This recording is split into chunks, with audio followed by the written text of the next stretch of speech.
আমাকে বিনা কারণে মারলে কেন? সবসময় মোবাইলের ভিতরে কি দেখো? হ্যাঁ, লাইন মারছো, প্রেম করছো? হ্যাঁ, সব সময় দেখি তুমি আমাকে বিনা কারণে মারো, কেন মারো? মারবো। তোকে আমি 100 বার না 1000 বার মারবো, তুই একটা কথা বলবি না। মোবাইলের ভিতরে কি করছিলি? হ্যাঁ, প্রেম করবি? প্রেম এগুলা এই বাড়িতে চলবে না। বাড়ির বাইরে গিয়ে যা ইচ্ছা তাই করবি। বেরো আমার বাড়ি থেকে।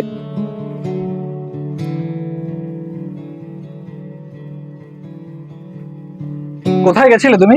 গেছিলাম বাইরে, একটা কাজ ছিল। কি কাজে গেছিলে আমাকে না বলে? তুই বাইরে কারোর সাথে প্রেম করিস না? তুমি বেশি সন্দেহ করো, বললাম না আমি একটা কাজে গিয়েছি। বাড়ির বাইরে এত রাত্রেবেলা কি করতে গেছিলি তুই? কি করতে গেছিলি? কি ব্যাপার, কতবার জিজ্ঞেস করলাম, মুখ দেখি তোমার আওয়াজ ফুটছে না নাকি? আর তোমার তো কোনো অসুবিধা হওয়ার কথা নয়, আমি তো বাড়ির সমস্ত কাজ করে তোমার খাবার রেডি করে আমি গেছিলাম। না না, তুই এত রাত্রেবেলা কোথায় গেছিলি, কি করতে গেছিলি সেটা আগে বল। আমার খাবার দাবার কে বেড়ে দিবে? ঠিক আছে, আমি ফ্রেশ হয়ে আসি, তারপর তোমার খাবারটা বেড়ে দিই। তাড়াতাড়ি বেড়ে দে।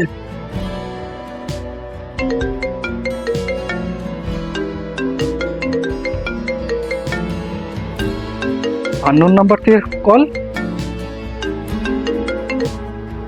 হ্যালো, আমি বাড়িতে পৌঁছে গেছি, ফ্রেশ হয়ে তোমার সাথে পরে যোগাযোগ করছি।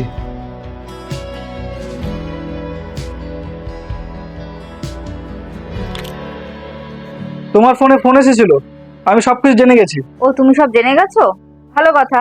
তুমি না বলেছিলে ভালোবাসা পেতে গেলে বাড়ির বাইরে যেতে হবে?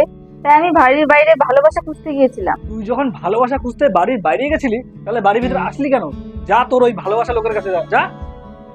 আজকে তোকে মেরে তোর আমি হাড্ডি গুড্ডি সব গুঁড়া করে দেবো, দেখিস। থাক, ওই কষ্টটা আর করতে হবে না। আর তুমি যার সাথে ফোনে কথা বলছিলে, ও আমার ভাই হয়। ওর কাছে আমি কাজ করতে গিয়েছিলাম। আমি এখন থেকে কাজে যাব। বাড়ির বাইরে যে কাজ করতে যাবো, তো বাড়ির সংসারের কাজগুলো কে করবে? আমি?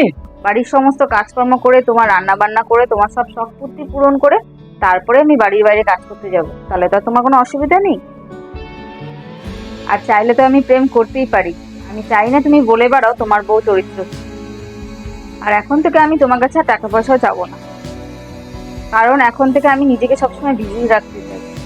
ভেবেছিলাম বাপের বাড়িতে যে সম্মানটা পাইনি সেটা তোমার কাছে পাবো, কিন্তু আমি ভুল ছিলাম। চাই রান্নাঘরে অনেক কাজ করে আছে। স্বামী স্ত্রীর সম্পর্কের মধ্যে বিশ্বাসটাই দরকার। আশা করি বন্ধুরা ভিডিওটা ভালো লেগেছে। ভিডিওটা ভালো লাগলে অবশ্যই একটা লাইক করে ভিডিওটাকে শেয়ার করে দিও।